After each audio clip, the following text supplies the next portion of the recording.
காஞ்சி மகா சுவாமிகள் அருளிய தெய்வத்தின் குரல் பாகம் 3 பகுதி 67. ராமனும் கண்ணனும் காட்டிய வழி. தர்மத்தை நமக்கெல்லாம் நடத்தி காட்ட வந்த ஸ்ரீ ராமச்சந்திரமூர்த்தியே இந்த பிரேத சம்ஸ்காரத்தை விசேஷமாக செய்து காட்டியிருக்கிறார். ஜடாயு மாதிரியான ஒரு பட்சிக்கு கூட அவரே சம்ஸ்காரம் செய்திருக்கிறார். அது மட்டுமில்லை, வாலியையும் பரம வைரியான ராவணனையும் கூட அவர் வதைத்தவுடன் அங்கதனையும் விபீஷணனையும் கொண்டு அவர்களுக்கு ஒரு குறைவும் இல்லாமல் தகனம் பண்ண செய்திருக்கிறார். ஏனென்றால் அந்த சரீரங்களுக்குள் இருந்த மனஸ்தான் அவற்றை துஷ்டத்தனமாக நடத்திற்று. உயிரோடு கூட அந்த மனஸ் வெளியேறிய அப்புறம் சுயமாக கெடுதல் இல்லாத பகவானுடைய அத்புத சிருஷ்டியான அந்த உடம்புகளுக்கும் உரிய மரியாதையை செய்வதில் ராமரே கண்ணும் கருத்துமாக இருந்து யதோக்தமாக சம்ஸ்காரம் பண்ணிவித்திருக்கிறார்.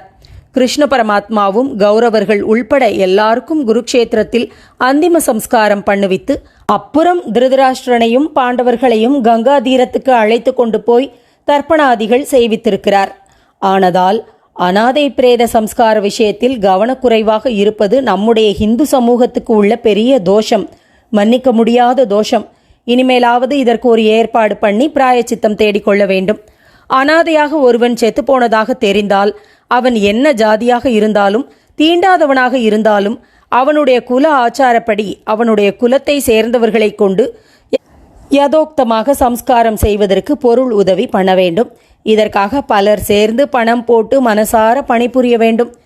ஏகதேசமாக செய்ய சக்தியுள்ள தனிகர்கள் இதை பெரிய தர்மம் என்று புரிந்து கொண்டு விசேஷமாக உதவி செய்ய வேண்டும்.